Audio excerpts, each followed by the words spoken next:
Shiva or Lord Brahma to be equal to or independent of the name of the Lord Vishnu. 3. To disobey orders of the spiritual master. 4. To blaspheme the Vedic scriptures or scriptures in pursuance to the Vedic version. 5. To consider the glories of chanting Hare Krishna to be an imagination. 6. To give some interpretation to the holy name of the Lord. 7. To commit sinful activities on the strength of the holy name. 8. To consider chanting Hare Krishna as one of the auspicious ritualistic activities which are offered in the Vedas as spiritual activities, Karma Kanda. 9. To instruct a faithless person about the glories of the holy name. 10. To not have complete faith in the chanting of the holy name and to maintain material attachments even after understanding so many instructions on this matter. It is also an offense to be initiating while chanting. Every devotee who claims to be Vaishnava must against these offenses in order to achieve the desired success. Krishna Prema. Once again, I thank everyone for joining the Bhakti Sangha conference call today. Let us move to our next section, which is SRIMAD Bhagavatam. May I know who all have joined the call this morning? Hare Krishna. हरे कृष्ण राधा प्यारी माता जी दंडवत प्रणाम प्रभुपाद की जय गुरु महाराज की जय Preetidasi from Charlotte Hare Krishna Hare Krishna Preeti Mataji, Tanvat Pranam, all Guru Srila Prabhupada. Thank you so much, Mataji, for joining the call. Hare Krishna. Hare Krishna Hare Krishna Mataji, Dandavat Pranam, Srila Prabhupada ki jai, Guru Maharaj ki jai. This is Arvind Das from Chicago. Hare Krishna. Hare Krishna, Prabhuji, please accept my humble obeisances. All glories to Srila Prabhupada. Thank you so much, Prabhuji, for joining the call. Hare Krishna. Hare Krishna, Radha Pyari Mataji, please accept my humble obeisances. All glories to Srila Prabhupada, all glories to Guru Maharaj. This is Shama Gari Devidasi from Charlotte. Hare Krishna Shama Gauri Mataji, please accept my humble obeisances. All glories to Srila Prabhupada.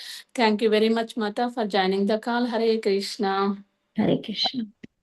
Hare Krishna Mataji, please accept my humble obeisances. All glories to Srila Prabhupada, Shri Guru and Shri Gauranga and all the assembled devotees. This is Yashamati Priya Devidasi from Chicago, Illinois.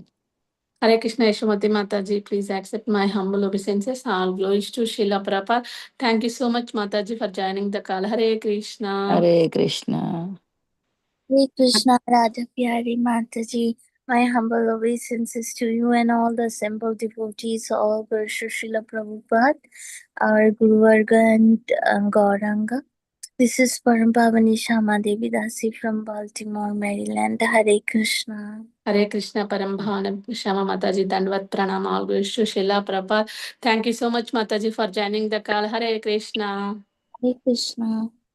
Hare Krishna, Radha Pyari Mataji, please accept my humble obeisances. All glories to Srila Prabhupada. This is Vinita Gandharvika Devidasi from College Station, Texas. Hare Krishna Vindakandareke Mataji, please accept my humble obeisances. All glories to Srila Prabhupada. Thank you so much, Mataji, for joining the call. Hare Krishna.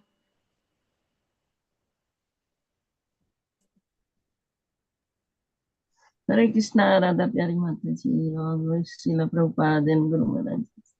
My humble obeisances to you and all the devotees. This is Krishna Kumari Devidasi from Raleigh. Hare Krishna.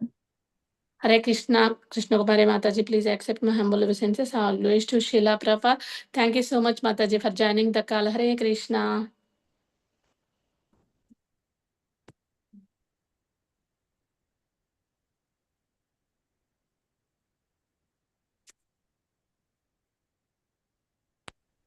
Hare Krishna. Please accept my humble obeisances.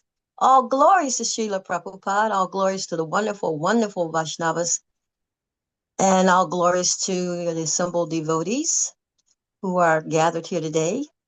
My name is Sri Sapanashad Dasi. Hari Hari Bo, Hare Krishna. Hare Krishna Mataji, please accept my humble obeisances. All glories to Srila Prabhupada. Thank you so much, Mataji, for joining the call. Hare Krishna. Mataji, we miss you. I mean, after a long time, I'm hearing your voice. Jai Hari Hari Bo. It's nice to be missed, but it's wonderful to be aboard. Jai. Thank you so much, Mataji, for giving your association. Hare Krishna. Thank you for being here. Hari Hari Bo, Hare Krishna. Hari Bol Mata. The Pyari Mataji, Dhanvat Pranam to you and all the devotees, all wish to Prabhupada, all wish to Guru Maharaj, all wish to Assemble devotee. This is Mohini Lakshmi from Detroit. Hare Krishna Mohini Lakshmi Mataji, please accept my humble obeisances. All glories to Srila Prabhupada.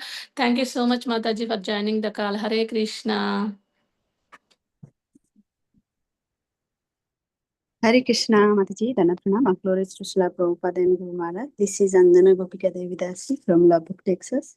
Hare Krishna Anjana Gopika Mataji, Dhanvat Pranam, all glories to Srila Prabhupada. Thank you so much, Mataji, for joining the call. Hare Krishna. Hare Krishna Mataji, this is Janavi from Lubbock, Texas. Hare Krishna Janvi Mataji, please accept my humble obeisances. All glories to Srila Prabhupada. Thank you so much, Mataji, for joining the call. Hare Krishna. Hare Krishna Mataji, this is Rohini Kumar Balaram Das from Lubbock, Texas. Hare Krishna Prabhuji, Dhanvat Pranam, all glories to Srila Prabhupada. Thank you so much, Prabhuji, for joining the call. Hare Krishna.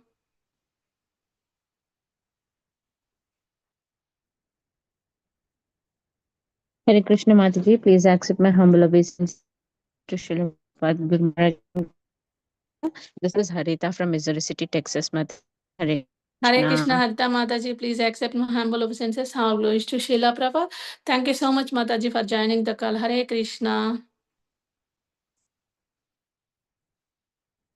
Okay, Mataji, it's 6:20. We'll start the recording. Yeah, sure, Mataji. Thank you so much. Welcome to Bhakti Sangha conference call. Today we are fortunate to have His Grace Rupeshwor Gaur Prabhuji to enlighten us on the topic of SRIMAD Bhagavatam, verse 8th canto, chapter 9th, verse 4 onwards. I will give a brief introduction of the Prabhuji. Rupeshwor Gaur Das is a renowned spiritual teacher, mentor, and guide whose life's work is dedicated to helping individuals discover their inner peace and realize their highest potential. Coming from the engineering background and decades of experience in the field of spirituality, his teaching seamlessly blend the timeless wisdom of ancient traditions with a practical solution to the complexities of modern life. Renowned for his transformative impact, he possesses a rare ability to inspire individuals to take decisive action towards their goals, achieving profound personal growth and extraordinary results. His mastery in guiding people to elevate their consciousness and break through limitations has earned him accolades from diverse auditions, ranging from the celebrities and business leaders to everybody seekers. As a multinationally recognized public figure, Rupeshwar Gaur Das has made significant contribution to the fields of spirituality, community service, and personal growth. His teaching have been featured on numerous TV shows, broadcasts, and publications touching the lives of the countless individuals across the globe. In addition to his role as a spiritual leader, he holds a prominent leadership position as the Secretary of ISKCON Nepal and the GVC Zonal Supervisor for ISKCON Thailand, where he continues to expand his mission of fostering spiritual well-being and community development. His inspiring presence, wisdom, and commitment to service have solidified his reputation as a guide for anyone seeking lasting transformation in both their personal and spiritual life. Thank you so much, Prabhuji. Nice introduction. Hare Krishna, Prabhuji. Mataji, Prabhuji, join. Yes, Mataji, I see Yeah. Prabhuji on the call. Yeah, thank you, Mata. Hare Krishna, Prabhuji, Dhanvat Pranam, all Guru Shri Srila Prabhupada. Thank you so much for giving your valuable time and association to us this morning and enlightening on the topic of Srimad Bhagavatam. I would like to hand over call, Prabhuji. Welcome to Bhakti Sangha Conference call. Hare Krishna. Hare Krishna. So good morning, everybody. Good morning, Prabhuji. And Hare Krishna and Srila Prabhupada ki jai. So I feel honored to be to be here like among you. And this is so inspiring, like devotees coming from different places. I was like hearing the introduction. Of course, like I don't know you all personally, but then as hearing about like where you all come from, like you're from different parts of the world and come together in the morning and chanting together. That's so inspiring, actually. Vyasdev would always mention that Nama Sankirtanam Yasha, Sankirtan. It's like when you chant in a group, right? When you come together and then chant, like this is so wonderful. Then you get the full effect of the Maha Mantra in Bhakti. So this is so nice, rather than chanting alone, in all our like gufa, and all we are like all living in our cave, not being able to go to temple, or like come together physically. Then this Zoom session, Zoom has allowed us to come together, at least virtually, right? So it'll be nice if you can turn on your camera. It'll be nice. I mean, I would feel that I'm talking to people rather than just like imagining that I'm talking to. Yeah, I mean, if it is not possible for you to turn on your camera, then it's okay. I can understand. But then, yeah, it'll be really, really nice. Like if I can see your face so that I can understand that I'm talking to people, devotees. Okay, so thank you very much. Do we do kirtan or we start class straight forward? Whatever you wish, Prabhuji. Some devotees Yes, do kirtan and then class. Oh, I Some see. directly class. Yeah. It's Okay, if someone would like to do kirtan, like maybe 2-3 minutes. Yes, Prabhuji. Definitely, Prabhuji. We would like to hear it. No, I mean, some of you would like to sing, I mean, lead. Oh, For okay. 2-3 That you are minutes, that'd be asking. nice. Okay. I don't know if anybody is ready, Prabhuji. Anybody would like to do kirtan for 2 minutes? Devotees, you can raise your hand. Prabhuji, you can chant Jai Radha Madhav. Oh, Yeshopanishad Mata. Yeah, Yeshopanishad Mataji is ready. Okay. Namo Vishnupadaya Vishnupastaya Bhutale Srimate Bhaktivedanta Swamin Itanamane Namaste Saraswati Devi Puravani Pacharane.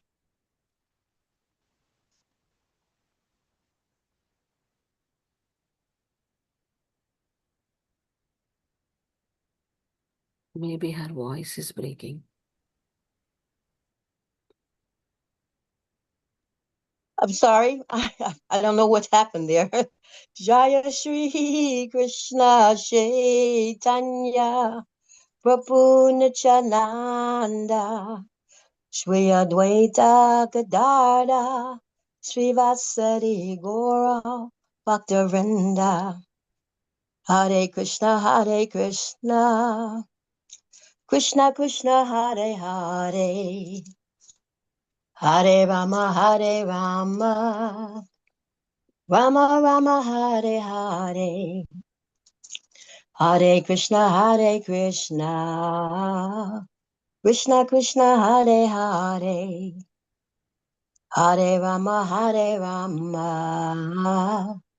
Rama Rama Hare Hare Hare Krishna Krishna Krishna Hare Hare Hare Rama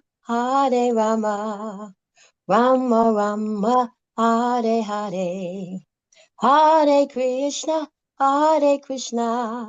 Krishna Krishna Hare Hare Hare Rama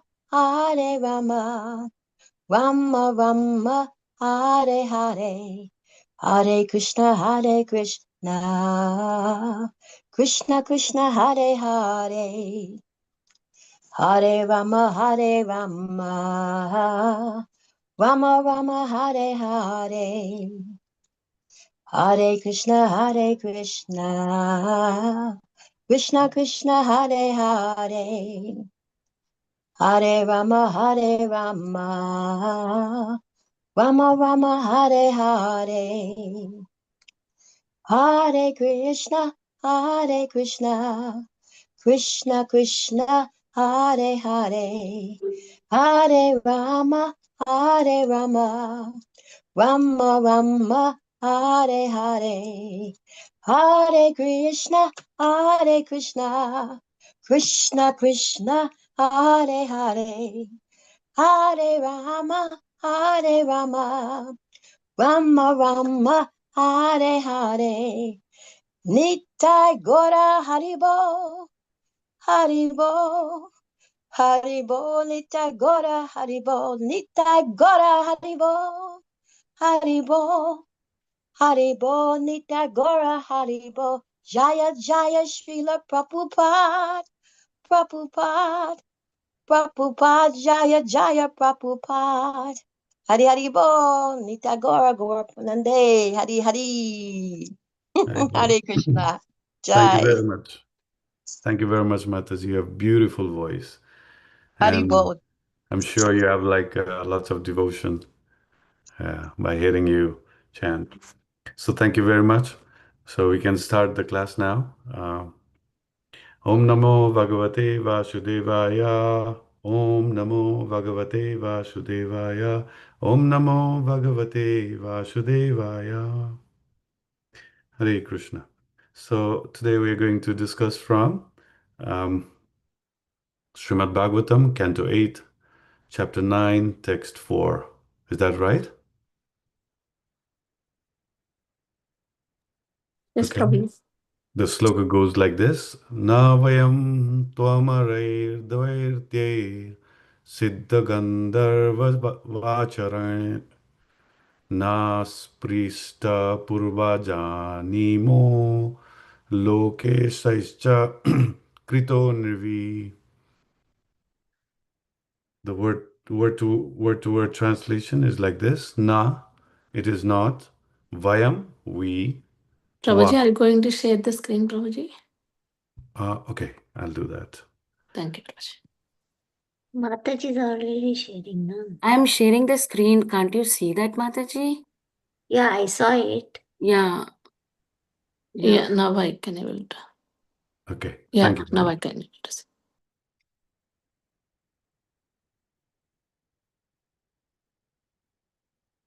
Okay, word translation. Na, it is not. Vayam, we. Twa, unto you. Amarai, by the demigods. Daitye, by the demons. By the demons. Siddha, Siddha, by the Siddhas. Gandharva, by the Gandharvas. Charanai, and by the Charanas. Na, not. Asprista Purvam. Asprista Purvam, never enjoyed or touched by anyone. Janima, known exactly, know exactly. Loka Ishai, by the various directors of the universe. Cha, also. Kuta, what to speak of. Nivi, by human society. Translation: what to speak of human beings, even the demigods, demons, siddhas, gandharvas, charanas, and various directors of the universe, the Prajapatis, have never touched you before. It is not that we are unable to understand your identity. So, purport: even the Asuras observe the etiquette that no one should address a married woman with lust. The great analyst Chanakya Pandit says, Matrivat para dareshu. One should consider another's wife to be one's mother. The Asuras, the demons, took it for granted that the beautiful young woman, Mohini Murti, who had arrived before them, was certainly not married. Therefore, they assumed that no one in the world, including the demigods and Gandharvas, the Charanas and the Siddhas, had ever touched her. The demons knew that the young girl was unmarried, and therefore they dared to address her. They supposed that the young girl, Mohini Murti, had come there to find a husband among all those present, the Daityas, the demigods, the Gandharvas, and so on. Okay, I'll read the translation once again. What to speak of human being? Even the demigods, demons, siddhas, gandharvas, charanas, and the various directors of the universe, the Prajapatis, have never touched you before. It is not that we are unable to understand your identity. Okay, thank you very much. So, this is such a beautiful verse here. And Srila Prabhupada explains it very nicely. That there's one like very strong point Srila Prabhupada mentions. He says that even the demons, they have this etiquette, right, of respecting others' wife as one's own mother. So this is such a like profound statement, which in today's world is like even the human beings have failed to do so. You know, there are so much of like um, you know problems in the relationships. Like one like a person, you know, having relationship, extramarital affairs with somebody else, like some other man, woman in the society, and that same thing we have legalized. We have legalized in calling divorces. Now, divorces is also one of the thing. According to the scripture, there is nothing. There is no provision called divorce. But then, according to the scripture, Srila Prabhupada has mentioned few places, if the husband and wife, they cannot go along with each other, then they can live separately. You know, Prabhupada has mentioned that. And then rather dedicate their life in Krishna consciousness, they can live separately and or continue their family life. But then, you know, like we have provision thing called divorce and then creating lots of problem, especially for the children, for the society, you know.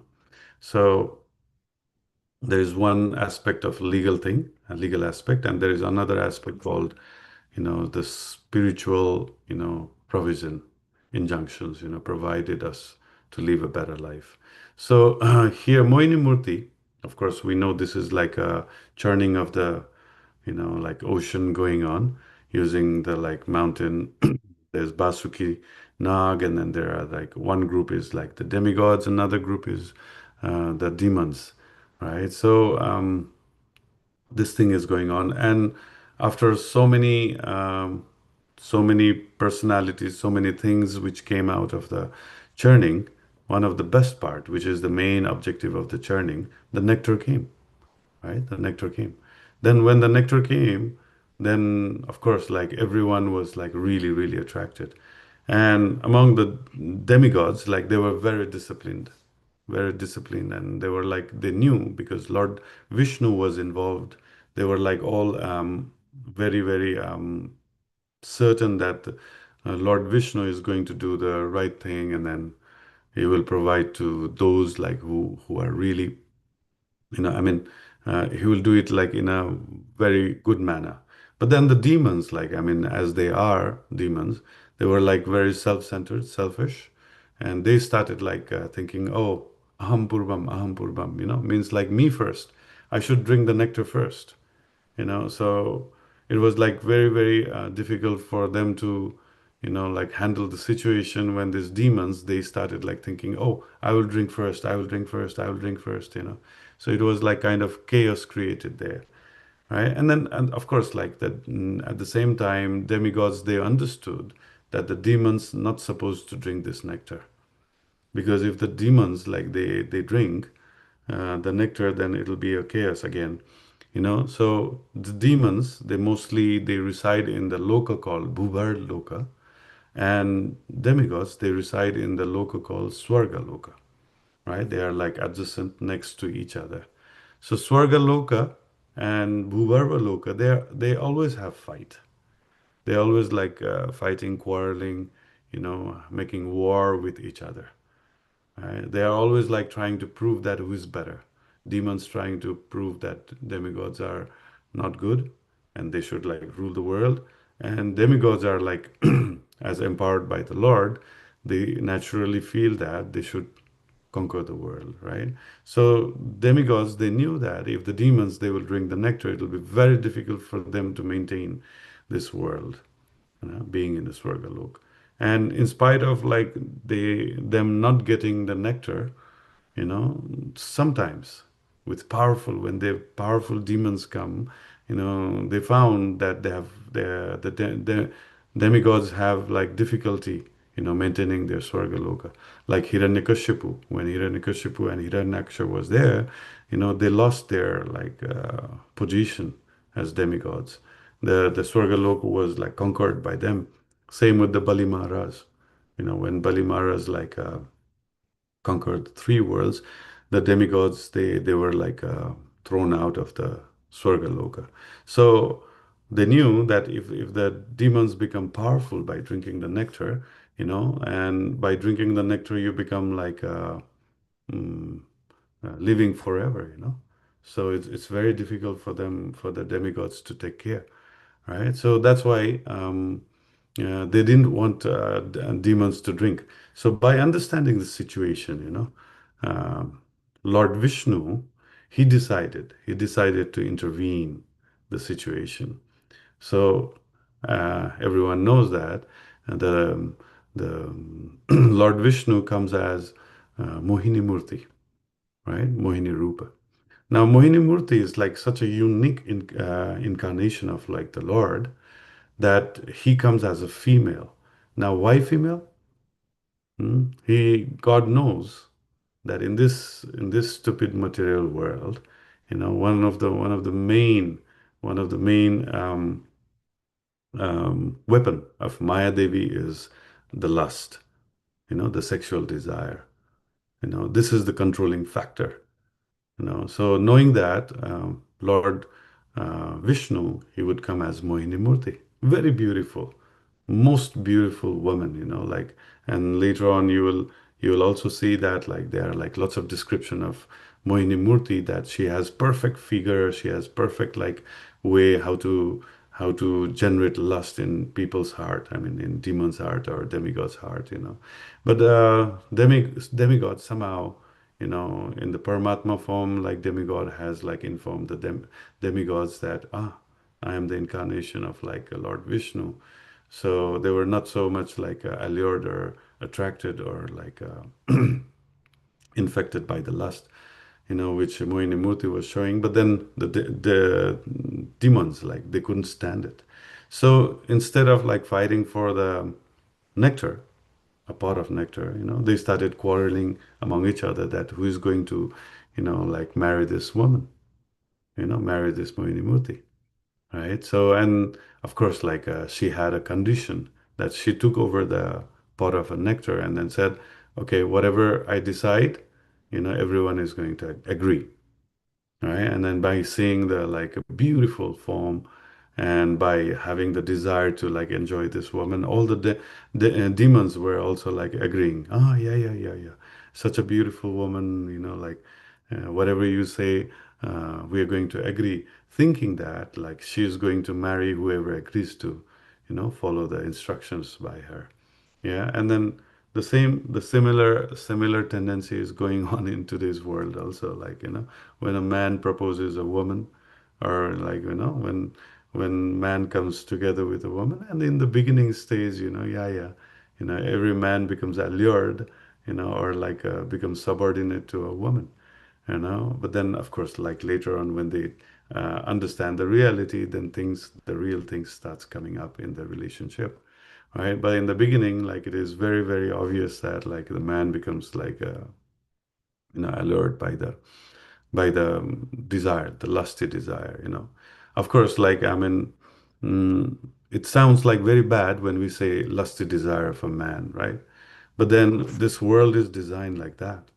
You know, we when we read this Srimad Bhagavatam, we can understand what to talk about human being.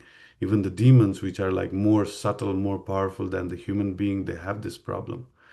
And even the demigods, like, and what to talk about demigods? The king of the demigod, Indra, he has this lust problem, you know. One day he was sitting, you know, watching the dance of Apsaras, and one another demigod comes and then he says, like, hey, Indra, what are you doing? You know, watching the dance of Apsaras. You're missing so much. And then he says, what am I missing? He said, there is a marriage going on, Gautam Muni is going to get married to Ahilya, and Ahilya is far more beautiful than your apsaras. And you're enjoying this apsara. What is this? As soon as Indra heard that, Indra wanted to go and have a look. Who is this Ahilya? And when he came down to this earth and then saw Ahilya, he found like so beautiful, more beautiful than the apsara, right? And then even though like she was married to Gautam Muni, Indra had the desire to enjoy her, right? Indra had the desire to enjoy her. Then Indra took the form of Gautam Muni and then enjoyed like Ahilya, right? And then of course like he got cursed, and then she got cursed by Gautam Muni. So later on it was like a disaster. But then even Indra, the demigod, like who is always in the side of Lord Vishnu, he has lust problem, right? And I was like kind of doing a little research on what is lust and what is love. Everyone wants to fall in love. Everyone wants to be loved, or they want to fall in love. But then we can see that, the love is not possible in this material world. Only lust is possible. How come? Because love, in Srimad Bhagavatam there is a sloka, if you remember, it says like it has two features, ahetuki apratihata, which is love has two features. I mean, ahetuki apratihata. Ahetuki means unconditional. When you love someone, there shouldn't be any condition. Why do you love me? You have beautiful eyes. There's a condition, why I love you. And then the moment the eyes becomes like a different shape, it becomes wrinkled, and you want to see another eyes, right? Or like, I like you because you match with me. You are like very, very good understanding, or you are rich, or you're beautiful, you're handsome. So many conditions we put forward, like, when we have like the feeling of loving each other. And then, or somebody like, let's say about mother and child, oh, why do you love me? Because you're my child. There's a condition. There are so many children in the world. I don't care. But just because you are born from my womb, you are my lovable, so like that, but the true love shouldn't have any condition. Like, for example, Radharani and Krishna, when Krishna asks like, Radharani, why do you love me? And then Radharani doesn't have any condition, any reason, any reason for that, right? So one aspect of love is unconditional. And the second aspect, apratihata, means uninterrupted. It's like continuous, like it's consistently the same, or even like better than before, all the time, right? So means like it's permanent. Love has to exist permanently. But then sadly, the world we live in is temporary world. Krishna describes it in Bhagavad Gita by two words again, dukhalaya ashashvatam, right? This world is full of suffering, and this world is temporary. Everything in this world is temporary. So the form which we have taken as a human being is temporary.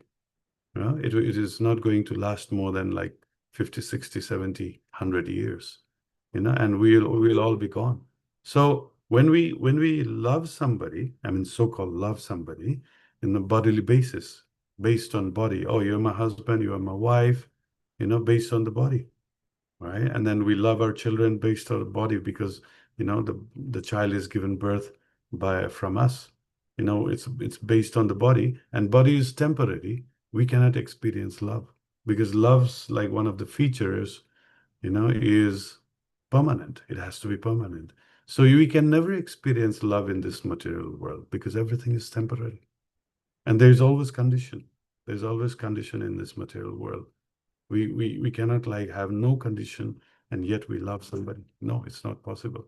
That's why, when we try to like experience love from each other, from male, from female, from children, from friends, everything becomes like lust. So lust means like in lust, it has to be purposeful. There must be some kind of reason why I do that thing, right? The whole thing is based on exploitation, how I can enjoy another person. That is lust. So this lust has been used as a very powerful weapon by Maya Devi in this material world, right? So when we become enlightened, like reading this Srimad Bhagavatam or like scriptures, we understand we are not supposed to be hankering for the lust. We have to, being a human being, we have a capacity to understand what love is and then be attracted to that, right? So for to love, somebody or God or anybody, first we have to go to that realm where everything is permanent, and that is Vaikuntha. And Vaikuntha is surcharged, like the spiritual world is surcharged with three energies, as we all of us know, Ladini, Sambit, and Sandhini. We have heard of this, and this is also like flatly explained in the very normal words in Sanskrit. It is called Sat Chid Ananda. So Ladini is Ananda, right? Samvit is Sad, and Sandhini is this Sat energy. Now, as soon as we say Sat or like Sandhini energy, it means eternal. It is a platform which is like providing us the eternality, right? So in spiritual world, everything is based on eternal concept, right? So in other words, to understand that, we can also call it Suddha Sattva. Suddha Sattva, which is Sandhini or like Sat, means eternality.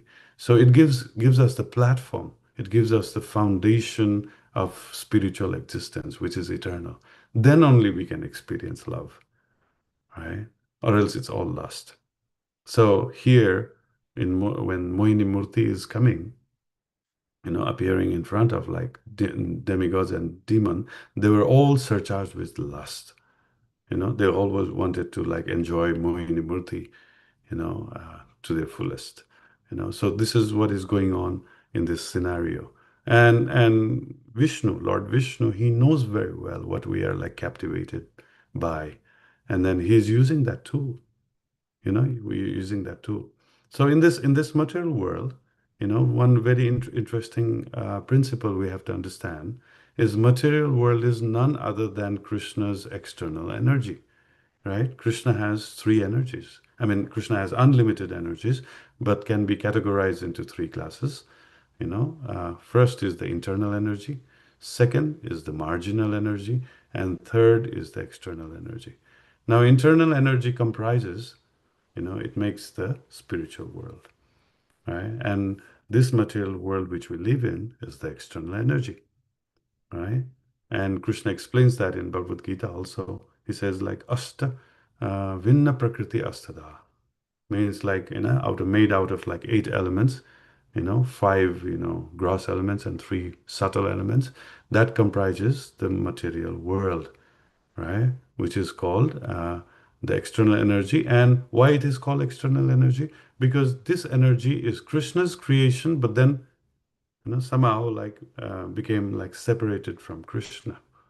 So as soon as it is separated from Krishna, even though it has like it is Krishna's energy, which is also like eternally existing, but then because it has like disconnected from Krishna, then everything what happens in this material world becomes temporary, because like to have that sat, to have that like Shuddha Sattva or Sandhini energy, things has to be in full connection with Krishna.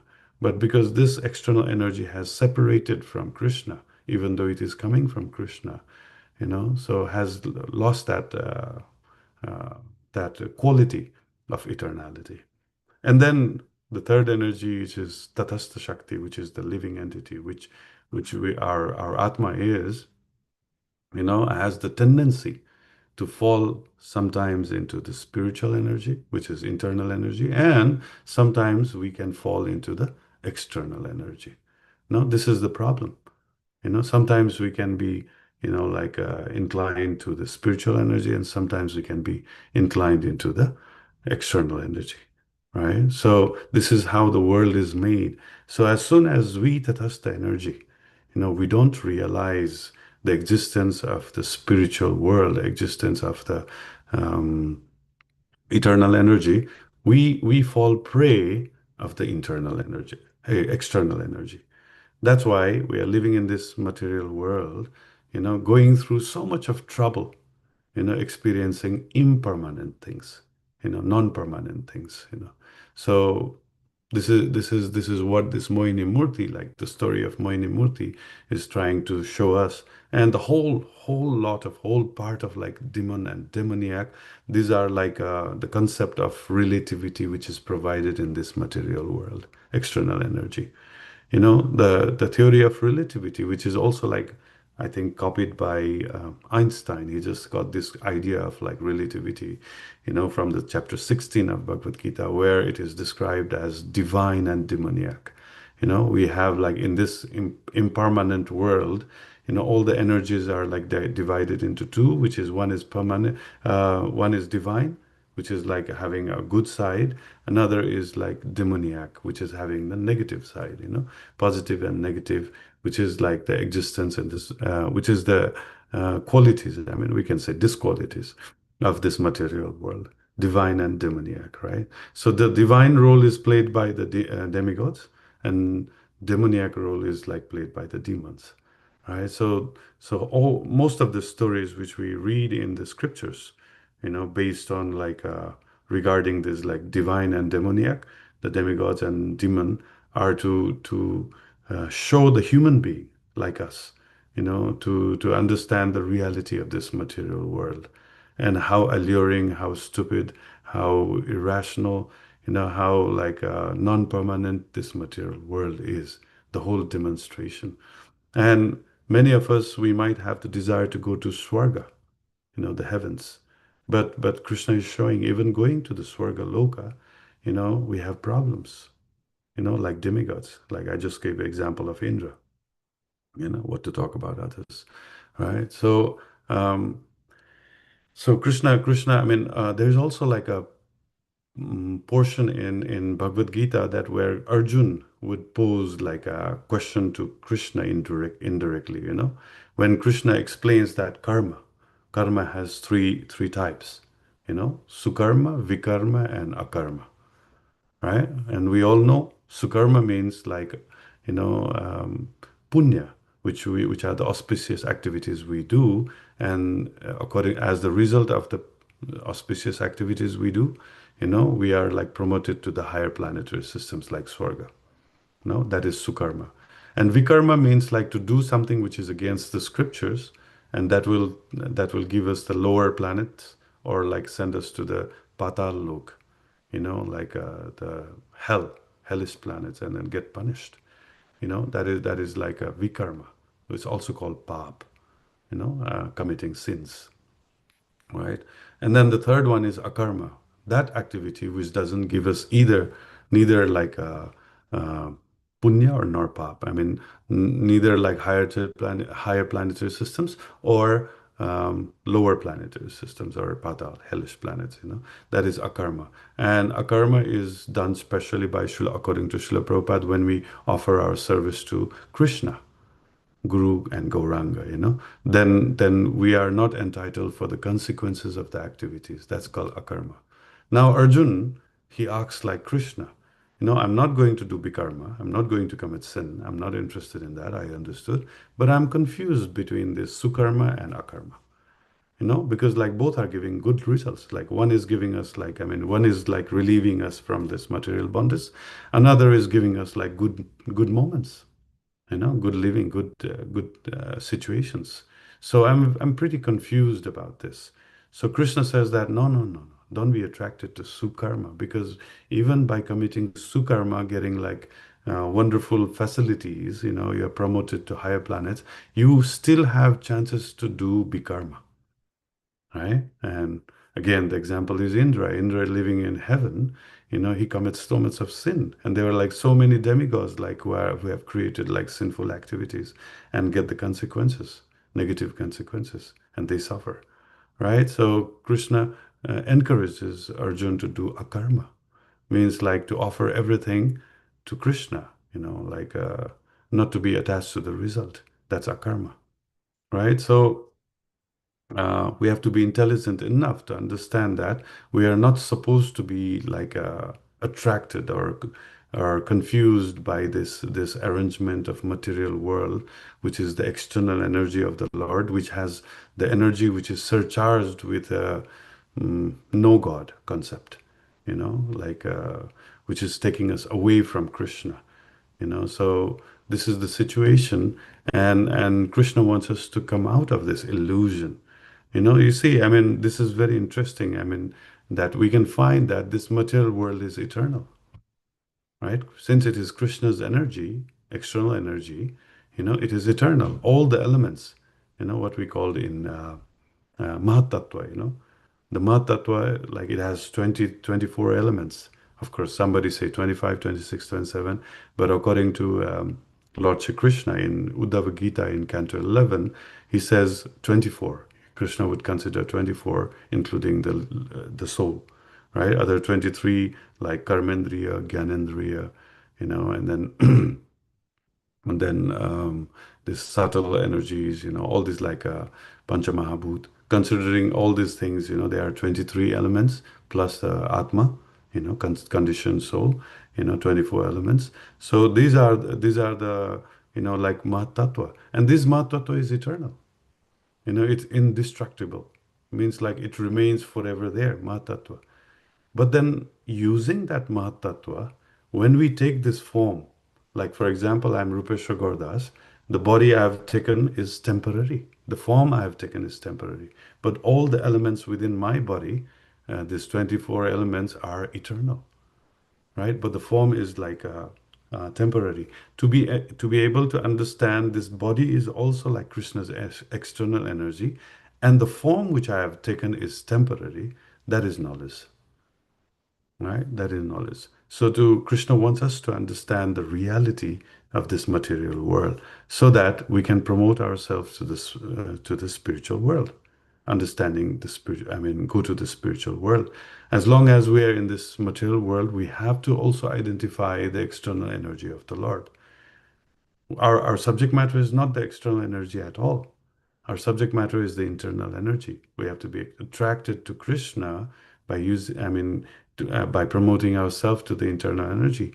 But then, since we are already in this external world, we have to also understand the complications, the arrangement of this external world, so that we can use these external aspects and understand the reality and go back to Krishna.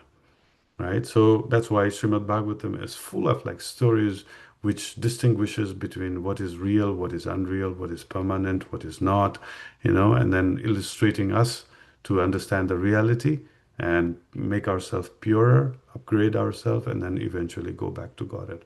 So these are all the arrangements. Now, Prabhupada, of course, like Prabhupada books are like amazing. He's so confident that whoever reads it, even one sloka, one word, can go back to Godhead, right? So why is confident? Because Prabhupada has somehow induced like bhakti everywhere. This is the grace which Srila Prabhupada gave to us. That's why he's called divine grace, because I've read like books from our acharyas, and then from our books of our acharyas are like as it is. Srila Prabhupada would say Bhagavad Gita as it is, right? But then I found it is not as it is. When we take the literal meaning, it's not as it is. When we read like many slokas, word to word translation, and then we read translation of Srila Prabhupada, they are not as it is. Prabhupada altered it. Prabhupada changed the meaning in many of the slokas. Then actually he tricked us. He doesn't give the real meaning of that sloka. You know how he tricked us? I can give you an example. Right? When we read like Bhagavad Gita, when we read Bhagavad Gita chapter 3, it talks about karma yoga. And according to the Shastra, karma yoga means to act and to renounce the result. That's karma yoga. There is no involvement of God in karma yoga. Right? Similarly, we read like chapter 4, it talks about jnana yoga. And jnana yoga also doesn't have, like Krishna in it. Jnana yoga means if I'm not attached to the result, why should I even act? I rather situate myself in knowledge. That's Jnana Yoga. There is no God in Jnana Yoga. right? And similarly, chapter 6 talks about dhyana yoga. In dhyana yoga, what is dhyana yoga? I don't want the result. I'm not going to act. Why should I even think? So even thinking, I like stop and then meditate on some light or like some form of like, nothingness or something like that. That is dhyana yoga, where there is no God. The God is only introduced in bhakti yoga. Bhakti yoga is all about God. But Srila Prabhupada explaining, Krishna even in karma yoga, he says, you act and then renounce the result to Krishna. Offer that to Krishna. He's already introducing Mishra Bhakti, Karma Mishra Bhakti in chapter 3 of Bhagavad Gita, which none of our acharyas have done. You can read like Jiva Goswami's commentary on Bhagavad Gita. He would explain Karma Yoga as Karma Yoga, which has nothing to do with God. But Srila Prabhupada somehow by his grace, like he has introduced bhakti everywhere. He knows like we are like stupid, we are lazy, we are not going to read so many scriptures, we are not going to go deep. He knows that he knows that we are going to read only few pages of Bhagavad Gita or Srimad Bhagavatam. So that's why he has introduced like bhakti everywhere. That's why he's so confident. Anybody reads one sloka, one word, he will become devotee. Prabhupada was so confident, and he's correct. So anyway, coming to the subject matter, that we have to understand the arrangement of like Krishna, how he's trying to like pull us back to Godhead. You can imagine. Can you imagine? I'm always thinking, what is going on in this world? What is the meaning of our existence? Who is God? Are we different from God? Then I felt like, since, like we are part and parcel, that the living entity is part and parcel of the God, it's very natural for us to go back to God, because we are part and parcel of God. We are not different from God. But somehow, by because of some reason, we are like going far away from Krishna, which is very unnatural state. Now Krishna wants to pull back his own energy, part and parcel, back to him, which is very natural, right? This is my body and this is my finger. If somehow my finger gets cut off, I'll quickly run to the hospital and then ask the doctor to put this finger back again in the place, isn't it? I don't want to lose anything, even a slightest part of my body. Even though this one finger, if I lose one finger, not much problem will happen in my life. But still, I want like my finger. What to talk about finger? Even the nail, sometimes the nail comes out. I would like the new nail to come back again.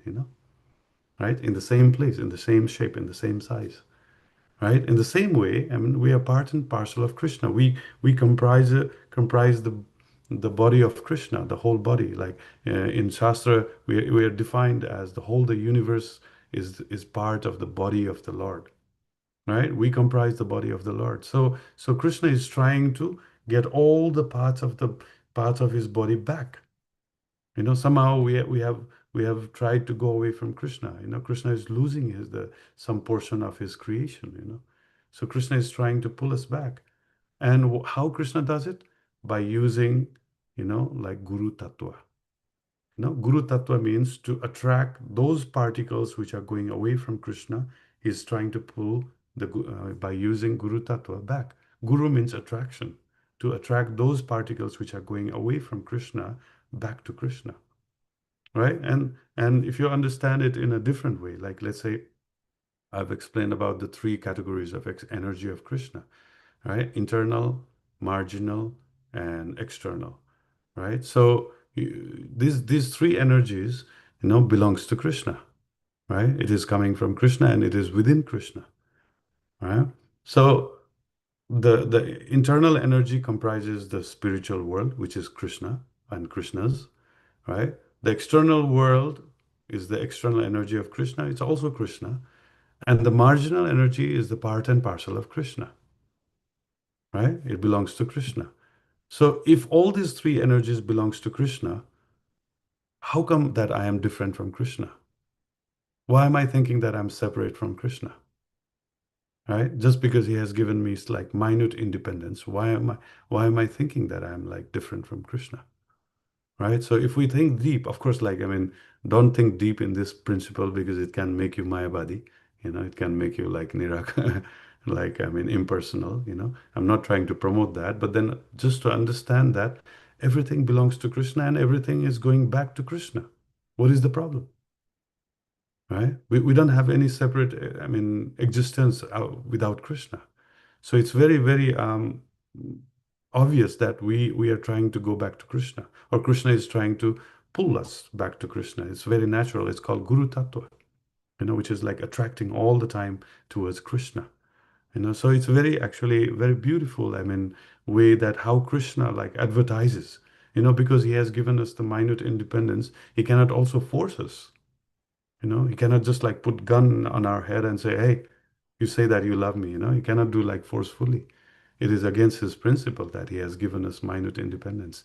But then, yes, Krishna, out of his mercy, like he has like created like so many provisions, so many advertising agents called Guru, and like so many things, which is reminding us of Krishna and trying to go, trying to take us back to him, back to himself. So for Krishna, it is very natural for us to like go back to him. But then for us, like it becomes like fortune. It becomes as like we become like really, really fortunate if we can go back to our original state, back to Krishna. Right? So by giving all these like stories in Srimad Bhagavatam, it's like full of advertisement that Krishna wants us back to him. So he's trying to teach us like, hey, guys, divine or demoniac doesn't matter. Doesn't matter. And then later in the chapter, not in this chapter, in the next chapter, I guess, there's an example of Lord Shiva. Can you imagine? Like Lord Shiva, he being the Mahadev, the prominent, like one of the most powerful like demigods. He comes and says, hey, everyone said that, I mean, they saw like Mohini Murthy, but because of the poison, I was like fainted. I missed the chance to see the Lord as like Mohini Murthy. Right? And then just to show like Lord Shiva, that Mohini Murthy, the Lord Vishnu takes that form again.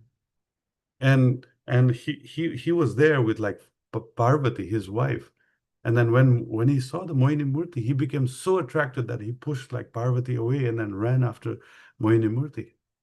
And it is explained that while he was like running after Mohini Murthy, all the sperm came out, like, and then became like tirthas, all these places, So even Mahadev, knowing that, it is like Lord Vishnu which is taking this form, he was so attracted, he was allured.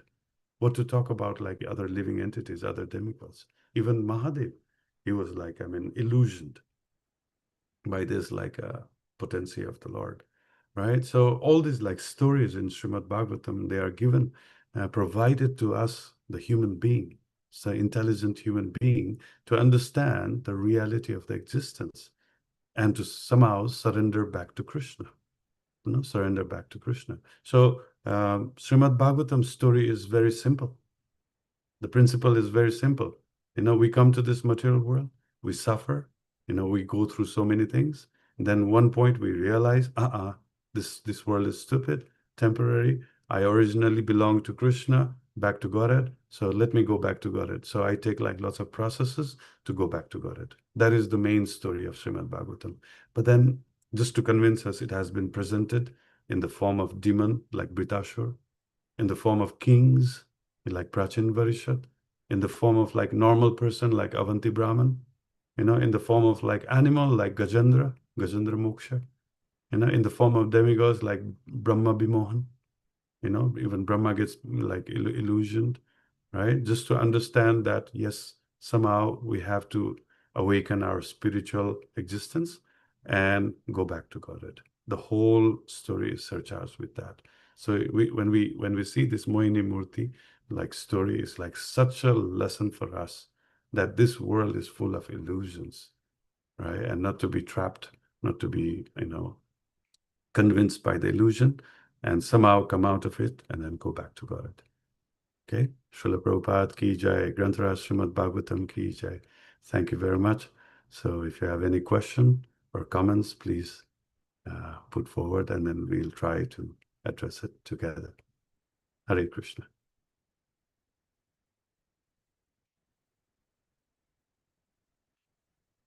Hare Krishna Mataji. Ishapanishad Mataji.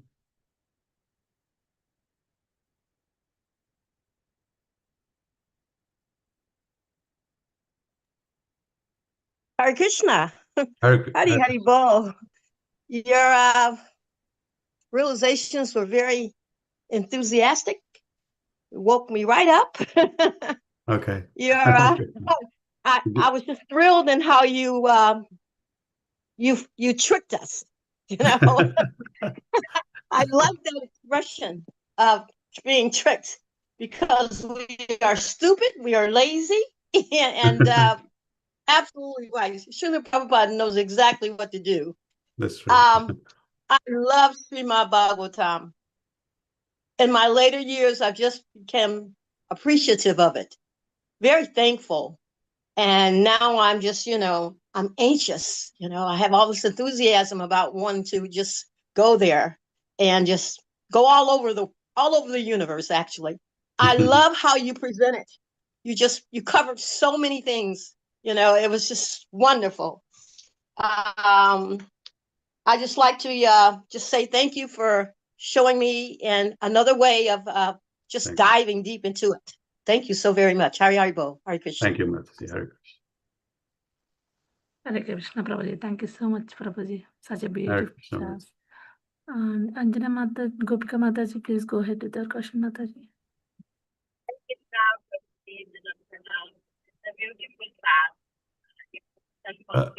Sorry, Mataji, I can hardly hear your voice. Is it just me or? Okay, it's you. Can you hear me, Prabhu, now? A little better. One second. If you can come closer to the mic or your device. Yeah. It's the sound is like as if you're speaking from far away, maybe from like another universe. Prabhuji, can you hear me now? Oh yes, lot better, Mataji. Now Yeah. you're on the earth.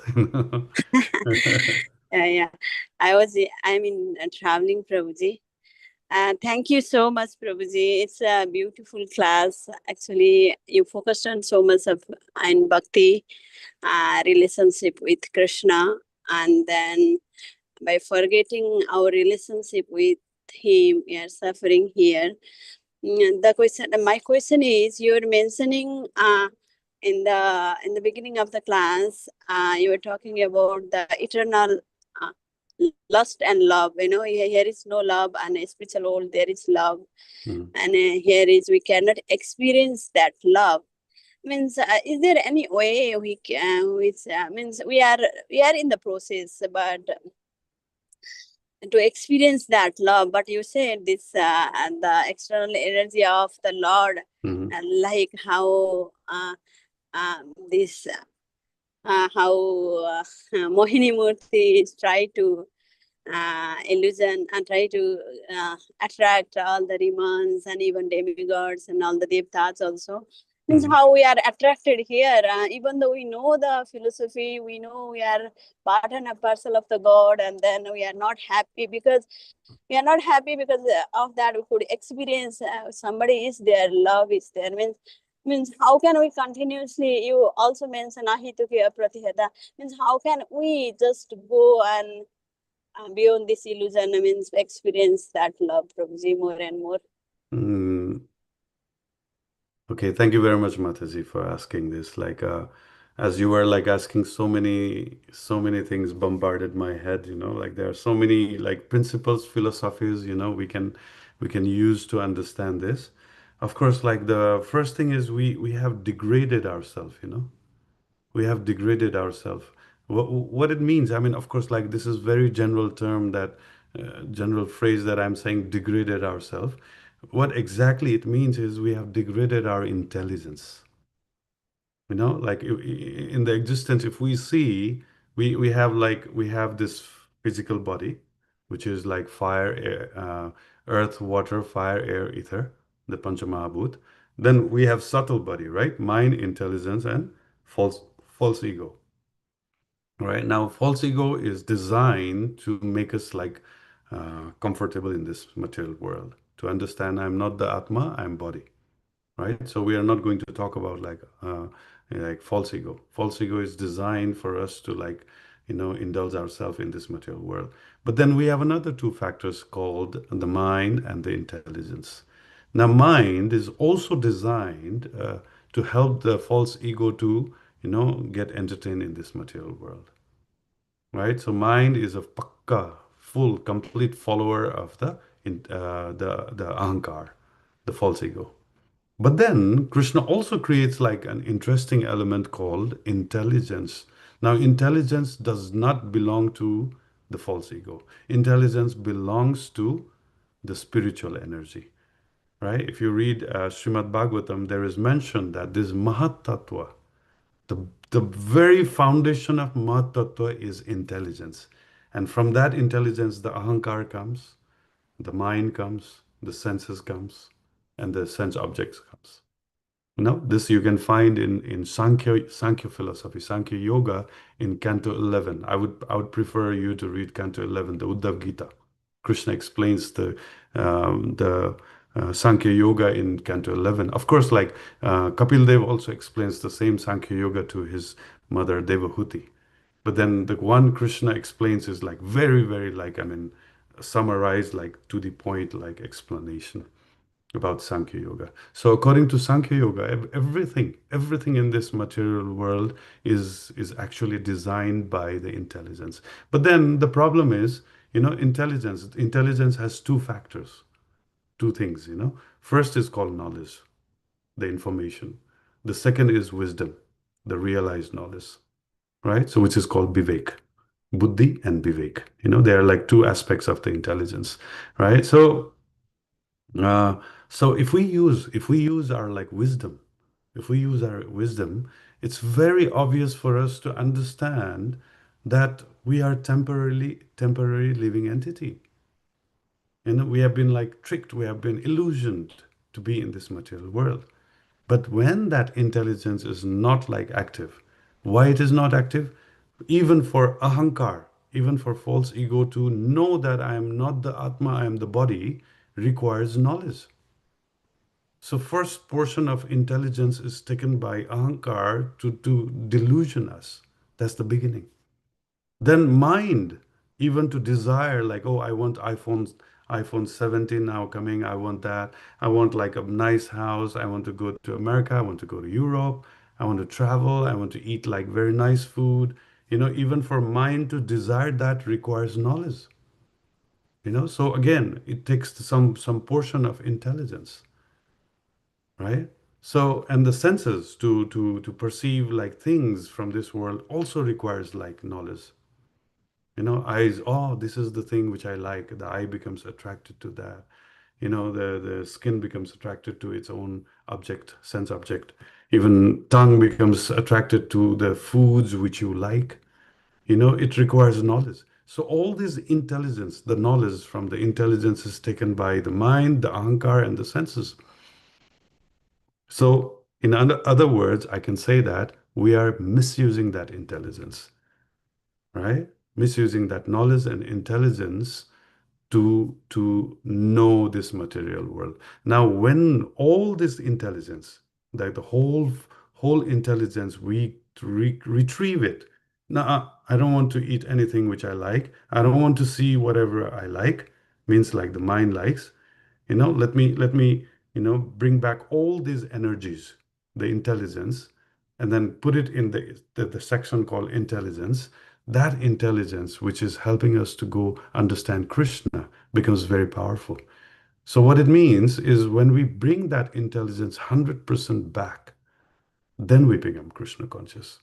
When you think by your intelligence, this world doesn't make sense, does it? The husband is temporary, the wife is temporary, the children are temporary, even my body is temporary. What to talk about house, car, and everything? Everything is temporary. So when we use intelligence, makes sense. And God is eternal.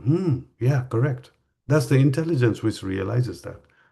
The mind says, fine, God is like eternal, but then how can I enjoy God? That's what mind thinks. Mind, ahankar, they are not designed to be Krishna conscious. It's only intelligence.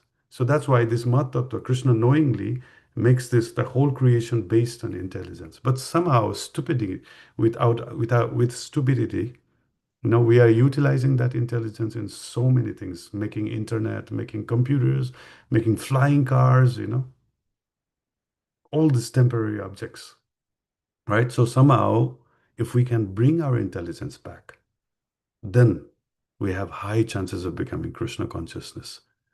Krishna conscious. So Prabhupada explains, not only Prabhupada, Lord Krishna explains in Bhagavad Gita from chapter 1 to chapter 6. If you read nicely, he mentions this word called Buddhi Yoga. Now, Buddhi Yoga is another synonym for Bhakti Yoga. In Bhakti Yoga, we need immense amount of intelligence. That's why we are provided philosophy. Why do we need to read Srimad Bhagavatam? Like Ishopanishad Mataji said, we need to read Srimad Bhagavatam. It's full of information. Why? To awaken our intelligence, to sharpen our intelligence, to claim back that intelligence from mind and then false ego and senses, and then become purely situated on intelligence, so that we can become Krishna conscious. So being Krishna conscious is not like being like sentimental. It's not sentimental. Prabhupada says, like, religion without philosophy is sentiments. We are not sentimental. We don't want to understand Krishna in our mental state, becoming sentimental towards Krishna. Oh, I love Krishna, from our mind, And then next time, like we hear about Lord Shiva being more kind to us, now I love Lord Shiva, not Krishna anymore. That's the level of mind. But when we understand Krishna from the level of intelligence, that is pure devotion. Right? So before we become like attracted to Krishna using our Atma, which is called Brahma Bhuta Prasanatma, na sochati na kankshati, sama sarvesu bhutesu mad bhaktim lavate param. When we understand that we are Atma, then only we'll realize Krishna. That is the ultimate. But before that, before we realize Atma, the intelligence has to become, like realized about Krishna. That's why it's called Buddhi Yoga. So when we understand this, yes, then our like distinguishing power becomes, analytical power becomes very high, and we can distinguish between this is God consciousness, this is not. When my family members supports me in Krishna consciousness, they are great personalities, or else they are useless. That's intelligence. Okay, thank you very much, Mataji. Prabhuji, so okay, one second.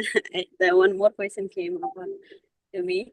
I mean, anyway, we just this intelligence is, we are corrupted by the intelligence, so-called intelligence. But my understanding, we are in the according to the Bhagavad Gita also, we are in this, we are soul, and also Prabhupada said, if you act in the level of the soul, means. This intelligence, can we cannot directly act in the level of the soul, because I feel that chanting Hare Krishna Mahamantra is in the platform of the soul, and this right now my position, I cannot act in that intelligence. Prabhu. How can we gather that intelligence, and is it the way what we are doing? Acting in the platform of the soul, it is very jumping platform, or what do you suggest, Prabhu? Okay. Means how can we act in the intelligence? Yeah, I can understand you, Mataji. Of course, like Mahamantra is something very, very spiritual coming from Goloka, right? That's why Narottam Das Thakur said, Golokera Premadana Harinama Sankirtan. Right? Definitely that Mahamantra is coming from Goloka Vrindavan. But the way we are chanting is we are chanting in as if we are reading the material words like Coca-Cola.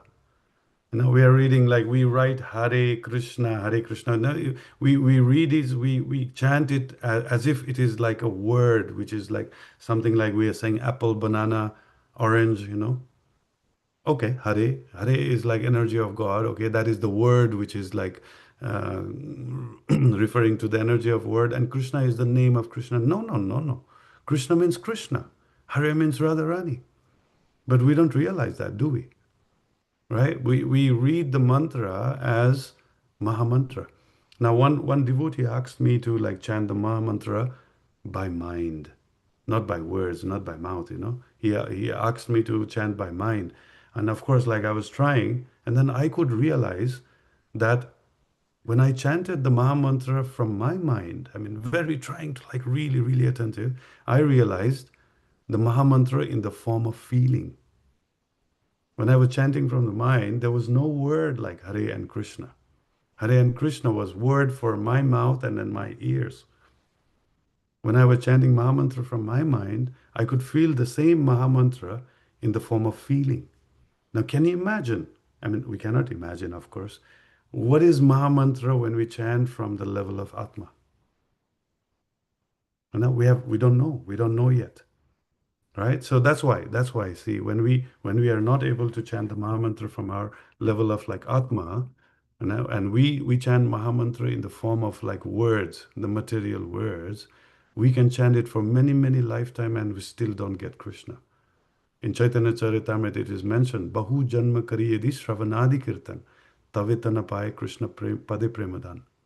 We can chant Maha Mantra in the form of like materialistic words, as if like it is like some kind of like mantra which is special, which will provide us Krishna. No, it's not going to benefit us. Even we chant it like many lifetime. So the only way to chant Maha Mantra is by surrendering, by having that understanding that we belong to Krishna, and we don't have any power, any capacity at the moment, because we are doing everything we are doing from the level of mind, level of senses, and level of ahankar. We don't have that capacity. So the best we can do is by chanting by the level of intelligence. That's the best we can do in this material world. When we start chanting from the level of like Atma, we go back to Godhead, right? That is the level of Krishna Prem.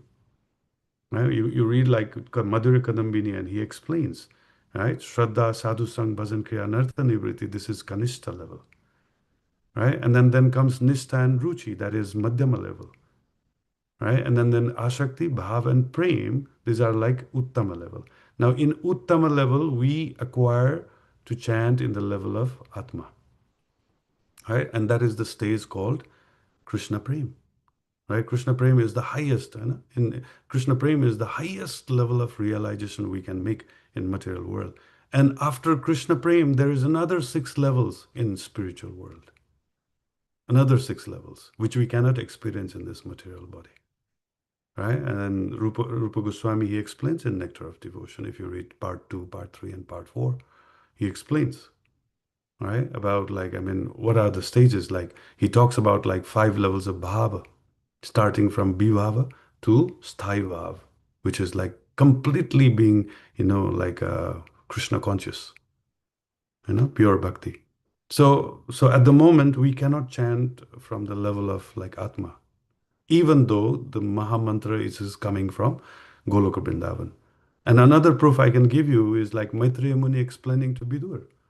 He says, even though bhakti is pure, because of our Sattvagun, Rajagun, Tamagun, the devotees, they practice bhakti in these 3 modes.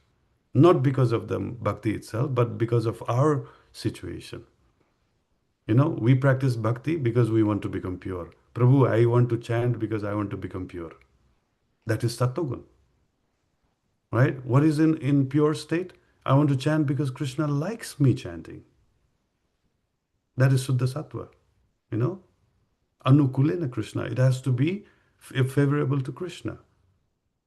I don't think in this stage we can even think anything about Krishna. Right? So we are chanting. And in Rajagun we are chanting, oh, let me chant so that everyone thinks that I am pure devotee. So when we chant at home, we use mobile phone, we are watching something else. But when we chant in front of devotee, everyone is looking at me, let me chant very nicely so that I can impress people. That is Rajagun chanting. And when we chant like in Tamagun, means like we don't want to chant. We are forcefully chanting. Just because husband said, wife said, or guru said, or somebody said, we are forcefully doing it. That is Tamagun chanting. And sometimes we are chanting, sometimes we are not chanting. That is Tamagun chanting. So even though we are doing chanting, please believe me, most of us, we are not chanting in a pure state. And we cannot do that. That's why we need intelligence. We need intelligence. We need philosophy. Okay, chanting is fine, but then we need chanting guided by philosophy. Why do we need to be educated in spirituality? No, we don't need gyan. We only need bhav in bhakti. That is very true. But then this bhav is supported by the philosophy. That's why Rupa Goswami recommended us sadhan bhakti. No, sadhan bhakti means there's philosophy, there's rules and regulations, which is preparing us for bhava bhakti, then eventually prema bhakti. But then sometimes we become like so I don't know, like so uh, hurried, we want to go back to Godhead so quickly in spite of our impurities. And we say, okay, whatever we chant is in the form of like Atma. And whatever the desire which is coming from the heart is my love for Krishna. No, it's lust for Krishna. We want Krishna because we are suffering in this world. We don't want Krishna because Krishna wants. Okay, thank you very much. I'm sorry if I'm too direct or No, no, bro, it's Thank very you. clear for me. Thank you so Jai much. Hari Bol. Thank you so much, Prabhuji. Jahanam Mataji, please go ahead with your question, Mataji.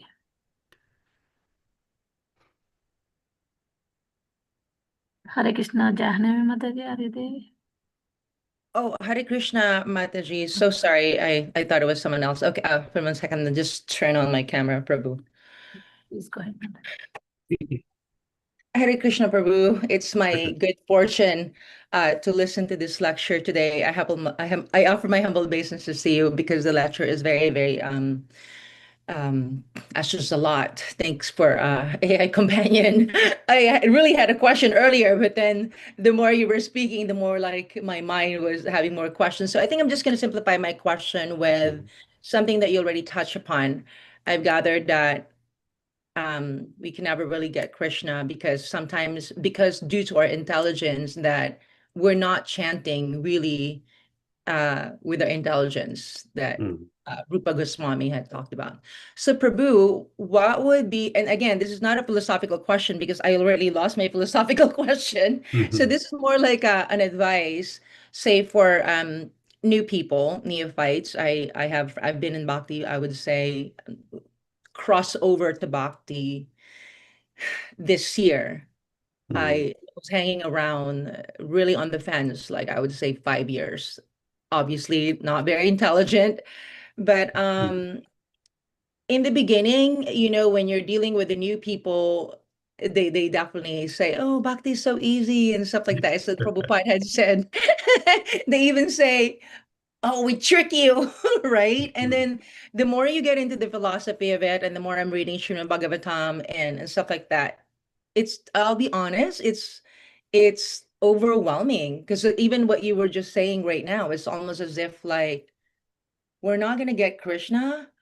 It's like there's this childlike thing in me that I say, this is the reason why I was so much more attracted to Radharani. If I'm not gonna get Krishna, because all of us, once the bhakti is activated, there is this natural inclination to really go back to our spiritual father. I mean, I feel that, but then it's overwhelming when you hear the philosophies so much. So how do you reconcile what you just basically said, that okay, we're not really chanting from from intelligent to pureness of wanting Lord Krishna. We're chanting from a level of less because we want him, not so much like out of pure devotion. And then two, how do we motivate ourselves year after year? I heard one lecturer said, you need to give yourself 12 years in bhakti in order to perhaps attract Lord Krishna. So what are your thoughts on that? And then what's your advice? Yeah. Because I know I'm gonna get asked this question too from my friends that were kind of like me, who were on the fence. Thank you so much, Prabhu. Thank you. Thank you, Matsi, for asking. Yeah, it's very true. Like, I mean, according to the way I just explained, it's like kind of gives us the impression that it's impossible, right, to go back to Krishna, right? But my objective of explaining was not that, Because bhakti is like truly very simple. No, Prabhupada was asked, hey, Prabhupada, how long will it take us to become pure? And Prabhupada's answer was 1 minute, 1 second. True. Right? And how is it possible in 1 minute, 1 second? The moment you surrender to Krishna 100%, game over. It's that simple, right? We are surrendering to our parents, husband, wife, money, career, reading Bhagavatam. We are so much surrender to that, right? Acquiring knowledge and doing all these things. But then if we somehow, like believe that Krishna is in control and then let me surrender fully to Krishna. If we have that, tendency, okay, Krishna, I raise my hand, give up, don't want to, right? Then it's that simple. Now, just to explain, I don't know how much time do we have. Is it okay? I mean, do I have to end on particular time or do we? Yeah, Prabhuji, we have 20 more minutes. 20 more minutes, okay. Yeah, So usually because we like stop at 8 a.m. CST, so we have 20 minutes. So please go ahead. I thought because most of the time I'm giving class online, they're like the devotees are very boring, no questions, finishes, But then here I find like so many like intellectual devotees, devotees really want to understand, and it's really like churning. Things are like really, really coming inside me. So I'm just like speaking a lot, right? So I'm just like revising Brihad Bhagavatamrita, right? I went through like a portion where like the second part where they talk about Gop Kumar, right? And then in Brihad Bhagavatamrita, it's all about like Uttara and Parikshit Maharaj talking, right? So the mother is asking the son to explain about like Krishna, because like Parikshit Maharaj is a realized soul, right? So there, like Uttara brings one issue. She says like there are like pure devotees like Pandavas, Uddhavas, Yadavas, right? And she's saying, will these Pandavas and Uddhavas they go back to the same place as gopis? Right? Gopis, she is asking. Because she is saying that if gopis and Pandavas and Uddhavas, who are all pure devotees, they go to the same place, it's unfair. It's unfair because the love of gopis are like too high, too deep than the others. So is it the same place they go to? I mean, after they become super realized, pure, or it's a different place? They ask, right? So then Uttara, when she asks this, then Parikshit says, "Yes, mother, because you love Krishna so much, you are qualified to know the answer." And then Sanatan Goswami gives purport there, and he talks about 4.5 devotees. I was like, wow, what an explanation. 4.5 devotee, right? So the half devotee he talks about is the Jnana Bhakta, means Mishra Bhakta, right? Right? One who has like bhakti mixed with jnana, karma and other things, Mishra Bhakti. So the example of like this Jnana Bhakta he gives is Bharat Maharaj. So Bharat Maharaj, he was fully knowledgeable about Krishna. But when the time came for him to unite with Krishna, he was rather attached to the baby deer. Right? He had the knowledge, but not love for Krishna. That's Jnana Bhakta. Right? That's why he ended up like getting the body of a deer in next life. Right? Then he says, better than Jnana Bhakta is Shuddha Bhakta, pure devotion. And then the example of Shuddha Bhakta he gives is Ambarish Maharaj, who follows all 9 different folds of like bhakti, Shravanam, Kirtanam, Smaranam, all these things. Right? And then better than Shuddha Bhakta is Prema Bhakta, who is in love with Krishna and who always wants to serve Krishna. And then the example he gives is Hanuman, always willing to serve Krishna. That's Prema Bhakta. And better than Prema Bhakta is Prema Para Bhakta, right? Who is not only like serving Krishna, but who wants to see Krishna 24 hours. And he gives the example of Pandavas. As soon as Pandavas, they desire, Krishna is there. Krishna is there all the time. And better than Prema Para Bhakta is, I thought gopis. It's called Prema Tura Bhakta. Means like now they cannot live without Krishna at all. So much like serving, loving, like always being with Krishna, and then intense love for Krishna. I thought they are gopis, but then he gives example of Uddhavas and Yadavas. Right? Then there's this 4.5 devotees. You know where they go to? They go to Vaikuntha. They don't go to Goloka Vrindavan. I was like shocked when I hear that even Uddhava doesn't go to Goloka Vrindavan. Oh my God. Oh my God. Like even like Bharat Maharaj, oh my God, too much. I mean, I am like not even like 0.0000001% of like Bharat Maharaj. And then here Bharat Maharaj has trouble going to Goloka. And he's not even promoted like to Goloka. He's going to like some low level of like Vaikuntha planets. And when we talk about Uddhava, who is like a friend of Krishna, who exactly is identical to Krishna, also goes to Vaikuntha. And what is the proof? What is the proof? In Bhagavad Gita, who is talking to Arjun? Krishna, right? And which Right. Krishna? Which Krishna? Not the original Krishna, not the Syam Sundar. It is Vasudev. It is the Vasudev. And Vasudev is one of the 4 Chaturbhuja, 4 quadruples. Shankarsan, Aniruddha, Pradyumna, and Vasudev. And this Vasudev resides in Vaikuntha. Yes, true. Pandavas, they go to Vaikuntha, to Vasudev's Loka. Right? And Uddhava will go to Mathura and Dwarka in Vaikuntha. Now, there is a special place called Goloka Vrindavan where only devotees like Gopis and Nanda Maharaj and Yashoda Mai, they will go. Right? Then when I was reading this, woo, hopeless case. Hopeless case. I'm not going to Yeah, like, I'm feeling yeah, hopeless right now, Prabhu. that's true. But don't worry. I'll keep talking. Please don't worry. Then in the scene, who came? Srila Prabhupada. Srila Prabhupada ki jai. Yay. Yeah, Srila Prabhupada. Haribo. Yeah, Srila Prabhupada is talking about, hey guys, I know the back door. No, do you realize that? Prabhupada says, don't worry, guys, back door. And in this lifetime, I'll take you back to Godhead. He promises. So I thought, like, well, what does he mean by back door? Is it real that there is back door? Seriously? Because from the front door, 4 Kumars was discouraged. When they wanted to go to Vaikuntha, even the lowest level of Vaikuntha, they were stopped by Jai Vijay. Even the 4 Kumars who resides in Tapalok, who are the head of Tapalok, cannot enter Vaikuntha. What to talk about us? Right? And then the 4.5 devotees I talked about, they go to Vaikuntha. They cannot go to Goloka.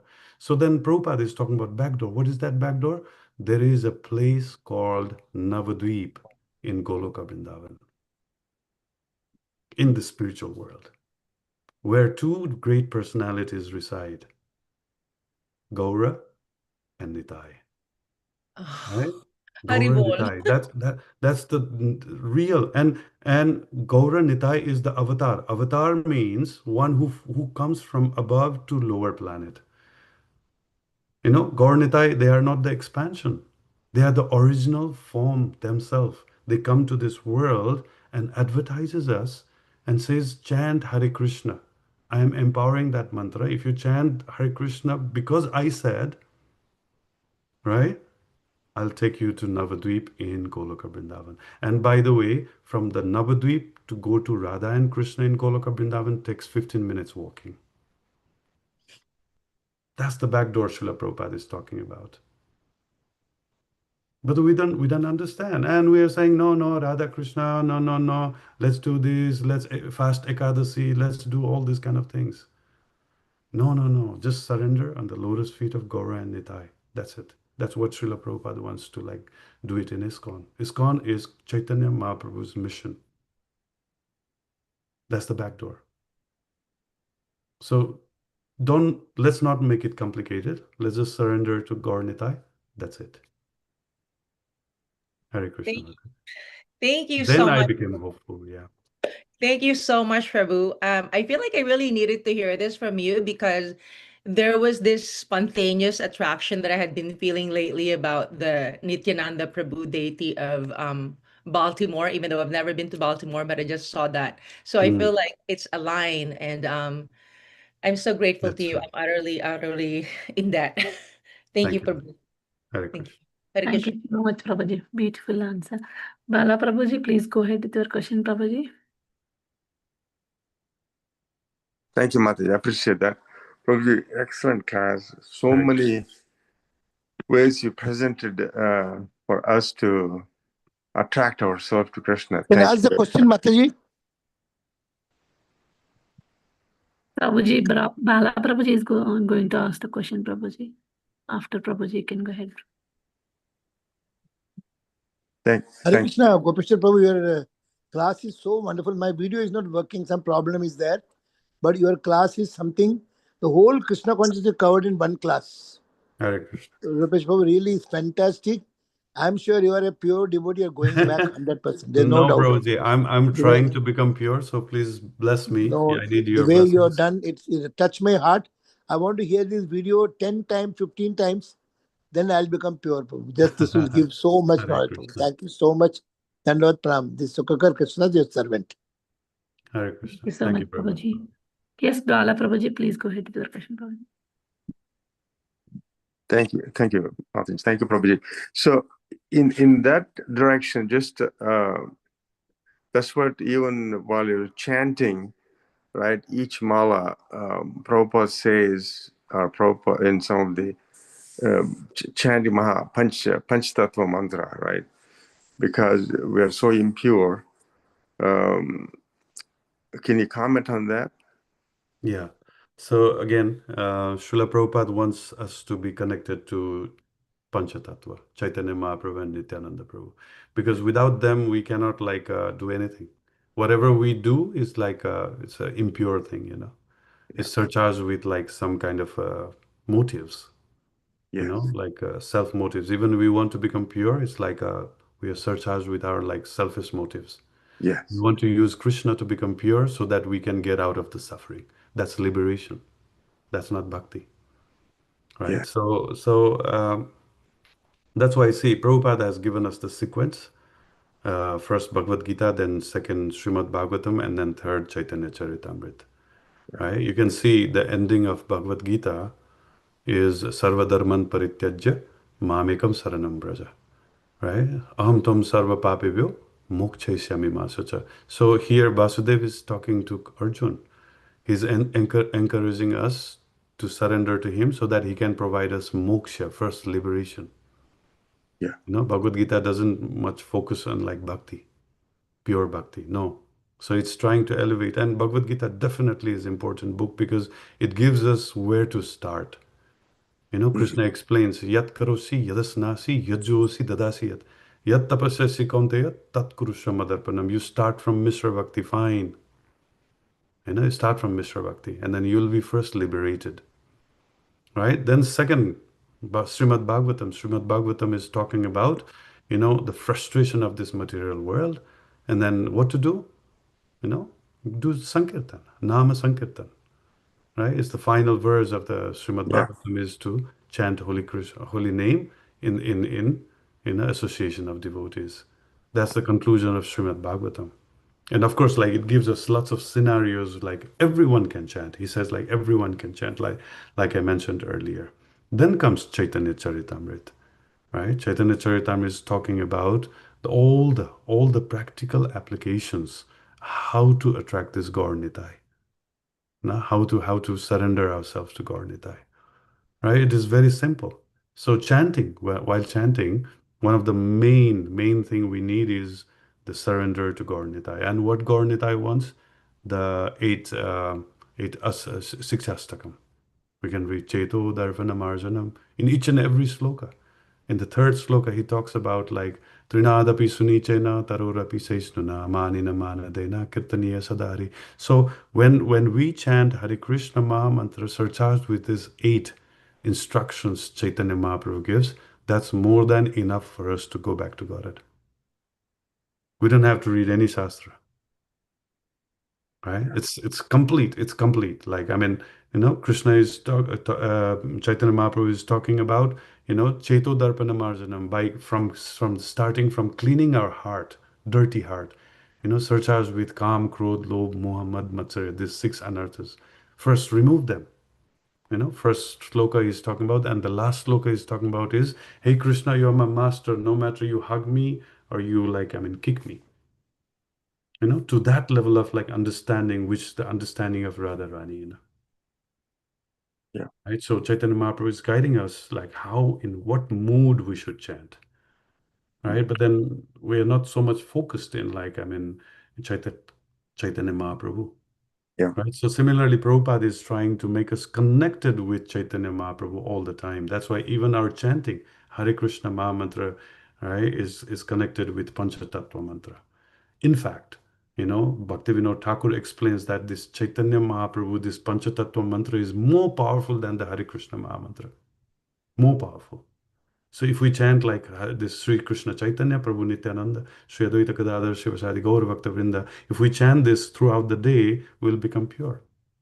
Because of the Panchatattva, because of Chaitanya Mahaprabhu's name there, because of Nityananda Prabhu's name there, right? But then, because Chaitanya Mahaprabhu invested all his mercy in Mahamantra, the Mahamantra becomes more important. Yeah. Right? So that's why Srila Prabhupada said, at least chant once. To provoke the mercy of Chaitanya Mahaprabhu, to remind our stupid brain, stupid intelligence and mind, that you cannot become successful without Chaitanya Mahaprabhu's mercy.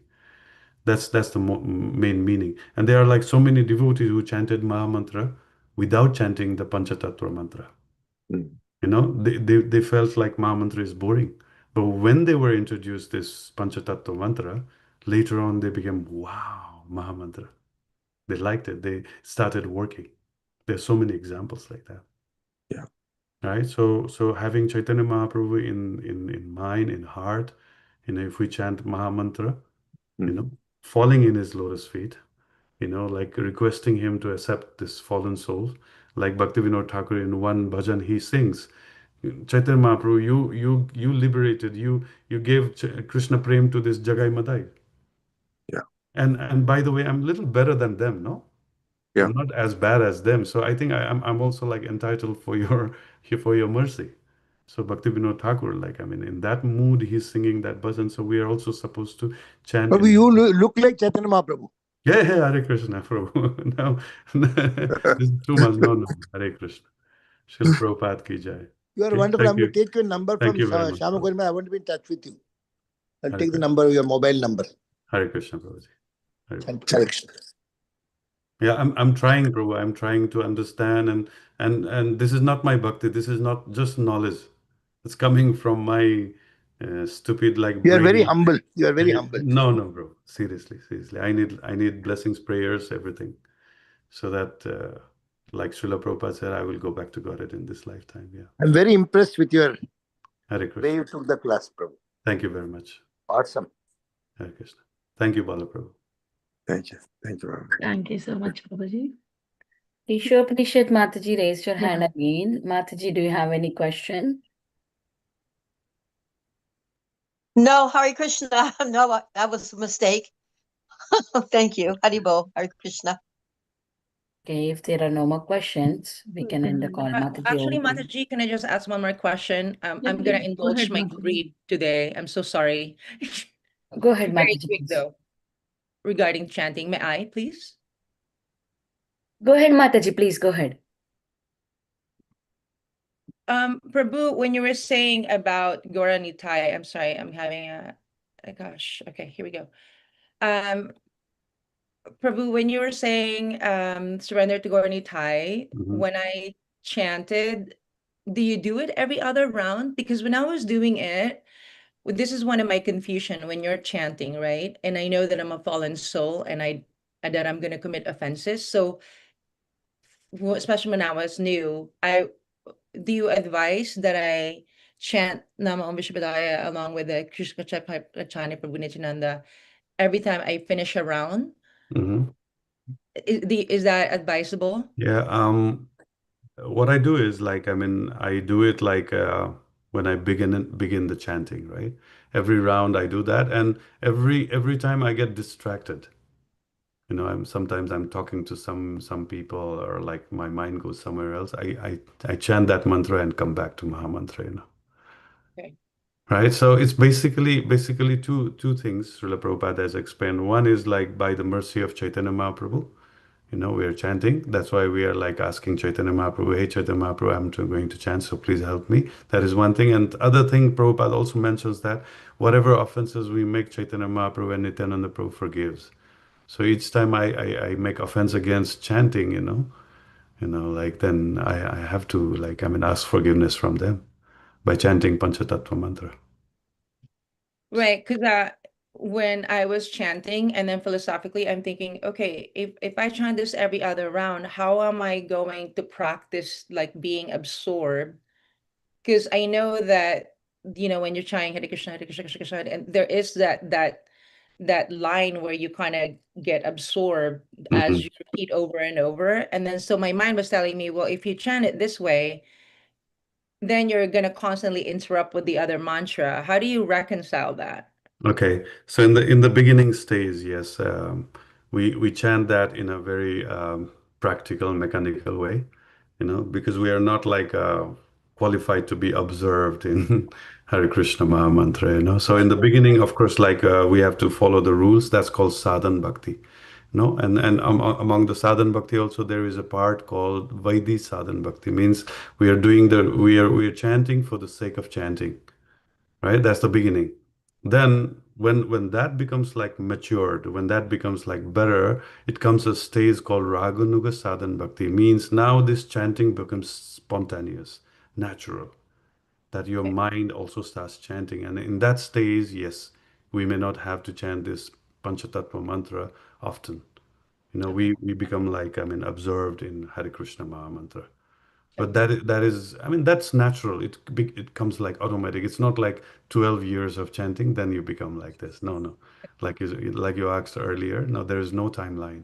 It depends on your level of purity level, and it happens automatically. Like one of our sannyasis said, let the process work. When the process is working, many times people come to me and they say I don't understand Bhagavad Gita, I've read it. Then I said, no, Bhagavad Gita is not designed to understand. Krishna says, Vedasya sarver ahameva vedyo vedanta krit veda videvacham. Nobody will understand Vedas 100%. So it's not designed for us to understand. But each time we read Bhagavad Gita, we become purified, no matter we don't understand. So in the same way, chanting is also working in the same way. No matter what, how we chant in Namaparad or Namabhas, we become purified. So that one day we'll do Shuddha Nam. And then in that Shuddha Nam, it becomes so spontaneous, right? That is like a Raganuga Sadhan Bhakti. Then comes Bhava Bhakti, right? Then comes Bhava. Then different symptoms starts coming while we are chanting. So it's step by step, and then we don't have to even remember these other steps. It happens automatically. We just have to continue with whatever effort we can, falling in the lotus feet of Chaitanya Mahaprabhu and Nityananda Prabhu. Okay, thank you. Prabhu, I'm utterly grateful to you. Thank you so much for your service. You don't understand how this is making such a difference in my life or in my bhakti. You are Lord Krishna sent to me. Thank you so much. Hare Krishna. Hare Krishna Mataji. Hare Krishna Prabhuji. Thank you so much. Panishat Mataji, please go ahead with your question, Mataji. Hare Krishna. I just wanted to add one thought in reference to chanting. You said something that was so profound. Chant because Krishna likes it. Mm-hmm. And that right there, that thought right there, if you want to please Krishna, then you'll chant. We have rules. I understand that, but when you're wanting to please, he's personal. Krishna's personal. That's so true. That makes you want to, yes, okay, Krishna. I know you want to hear me chanting, not to say that he's God, he's the personality of God, of course, but chant because Krishna likes it. That makes you want to chant. That really enthuses you to want to just please Krishna to chant. That's true. I just wanted to add that. Haribol, Hare Krishna. Thank you, Mataji. Very true. Thank you so much, Mataji. Thank you so much, Prabhuji. Thank you. It's already 9 o'clock, Prabhuji. We can end the call here, Prabhuji, with your permission. Yes, yes. Vancha Thank you very much for Kripakalubhas. Thank inviting you me. so much, Prabhuji, for enlightening class today. We are very grateful to you and we look forward to your association again and again in the future. Let's pay our obeisance to Prabhuji. Vancha Asmidev Japatana Bharu Vaishnava Namo Namo. Chakra Srinivasaki Jai. Padiki Jai. Yes, Rupeshwor Prabhuji ki Jai. Oh, Gauranga! Gauranga, Nityananda. Happy Radhe to Radhe. see you, Ishopanishad Mataji. Sabkabile Hari Hari Vrindavan Bol, Dham, Hari Govardhani Bol, Dhari Hari Radhe Bol. Vijay All Very the Mata. beautiful wonderful, singing, wonderful Mataji. Very beautiful singing. Thank you, Radhe Mataji. Radhe. Very happy to see Radhe Krishna. Sita Radhe. Mataji also. Thank you, Mataji. Thank you, Mataji. Hare Krishna. Thank you, dear devotees, for Haribol. joining this morning. We'll again meet again tomorrow.